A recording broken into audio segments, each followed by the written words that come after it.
Hello guys, welcome to GMC. Tara guys, samahan nyo ako, i-demo ko sa inyo yung transporter natin. Guys, ito nga pala yung transporter natin na 15 seaters. Papakita ko lang sa inyo guys yung specs nito.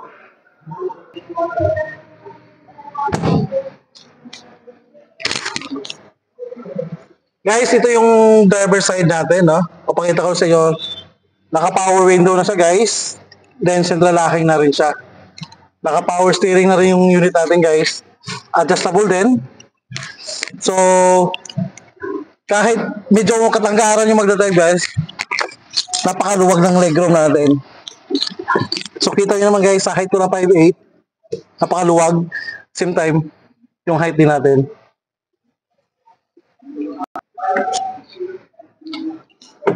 Sa passenger side naman guys, no?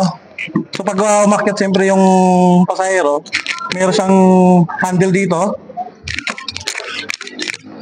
So dalawa na ang upo nito guys, no? So kita niyo naman, napakaluwag talaga ng legroom natin. Ganoon din ang headroom natin. Sa transmission natin mga sir, ang transmission natin is 5 speed na manual. Ang head unit naman natin ay radio auxiliary lang. So, kita nyo na sa pakaganda ng unit talaga natin.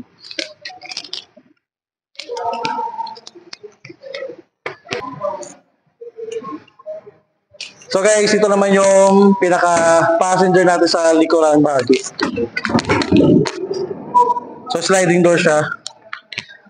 Then, ito yung pinaka-loob.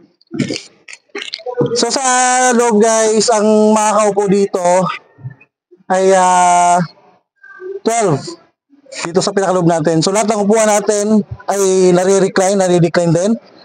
Meron siyang armrest na rin nakasama. Okay? So pakita ko lang sa inyo guys paano sa i-recline. So ayan guys, napakaganda ng upuan natin, no? So pag long drive guys, na makaka-relax ka talaga ng maayos na ayos yung drive mo, ay yung pahinga mo rito pag sa long drive. Okay? So sa likuran naman, ito yung upo natin sa likuran guys, bench type lang siya, hindi siya na-adjust. So ito lang siya. So lahat ng upo natin ay mayroong headrest na rin. Alright?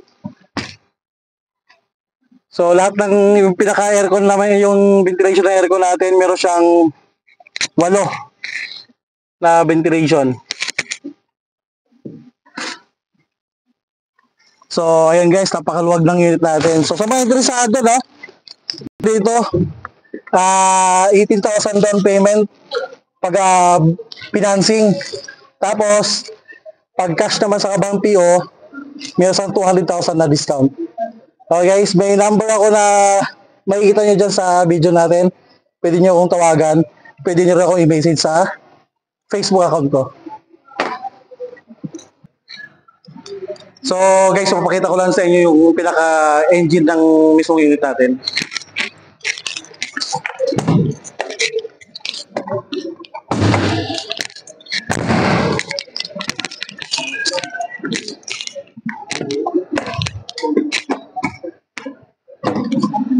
So yung pinaka-engine natin guys, no? Ay 4GB1 siya na 2.8 liters, 4-cylinder CRDI, nakaturbo na rin siya guys, Euro 4 na rin. Okay, so meron na rin siyang fire extinguisher na safety features na rin, kasama to sa safety features na yun na rin. Meron siyang sensor, sasabog lang to once na may na-detect siya na apoy. So ito yung safety features ng mismong pinaka-makina natin guys, sa unit na to.